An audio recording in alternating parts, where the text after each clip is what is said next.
안녕하세요. 하이안과 최현석 원장입니다. 스마일 라식이라는 거는 다들 한 번쯤 들어보셨을 텐데요. 오늘은 제가 라식, 라섹, 스마일 라식에 대해서 간단히 설명을 드리고 제가 추천드리는 수술에 대해서도 설명드리도록 하겠습니다.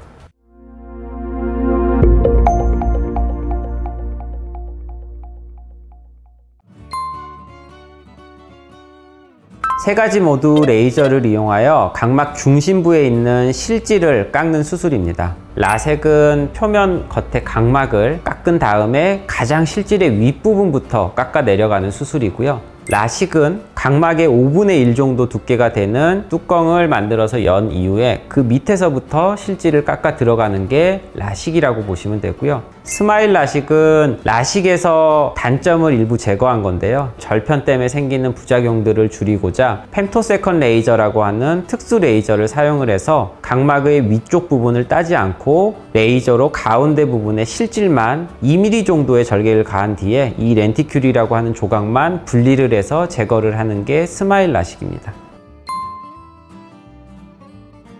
이 중에서 저는 사실 라섹을 가장 선호하는데요. 그 이유가 결국은 안전입니다. 항상 모든 수술은 안전이 가장 중요하다고 보는데요. 스마일 라식을 할 때는 겉에서 레이저가 투과돼서 들어가기 때문에 그 사이에 각막에 혼탁이 있다거나 아니면 각막과 기계 사이에 미세한 먼지가 끼어 들어간다거나 하면 레이저가 투과하지 못해서 각막이 열리지가 않게 됩니다. 이런 거를 제대로 판단을 하지 못하고 무리하게 각막을 분리를 하거나 그랬을 때는 속의 실질 부분이 찢어지면서 회복하기 힘든 불규칙 난시를 유발을 할 수가 있습니다. 라섹은 실질의 가장 윗부분부터 깎아 내려가기 때문에 남아있는 아랫부분의 각막의 두께를 가장 두껍게 남길 수가 있고요.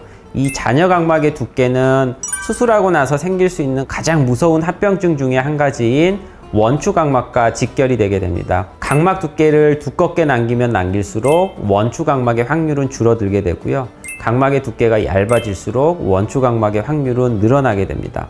물론 라식이나 스마일 라식 이런 수술들이 나쁘다는 것은 아닙니다. 하지만 이 잔여 각막의 두께만을 놓고 봤을 때는 라섹만큼 두껍게 남길 수 있는 수술 방법은 없고요. 단 한 번의 수술이 평생의 시력을 좌지우지하기 때문에 이 한 번의 수술을 받으실 때 조금 더 안전한 수술을 택하시는 것을 추천을 드리는 바입니다.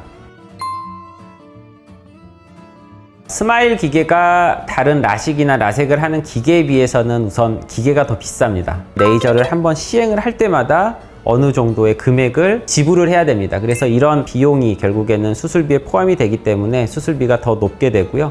여러 병원에서 사실 자기 병원들만의 장점으로 여러 가지를 내세우고 있는데요. 사실은 장비빨을 무시할 수 없다고 봅니다. 슈빈츠사의 아마리스나 알레그레토 회사에서 나오는 엑시모 레이저라든지 짜이즈에서 나오는 멜 시리즈 등의 메이저 회사들이 몇 군데가 있고요. 과거에 물리적으로 상피를 벗겨내는 시절에서 올레이저로 원스텝으로 가능한 시절로 왔습니다. 우선 라섹을 마음을 먹으셨다면 올레이저로 가능은 한지, 이 올레이저로 하는 것도 투스텝이 아닌 원스텝으로 중간에 멈춤 없이 한 번에 연결을 해서 할 수 있는 그런 수술 장비인지를 한번 확인해 보시면 좋겠습니다. 그리고 실력 있는 검증된 의료진들이 포진해 있는 것도 한번 확인을 해 보시는 게 좋겠습니다. 오늘은 레이저 시력 교정술의 방법 중에 제가 가장 안전한 방법에 대해서 설명을 드렸었는데요.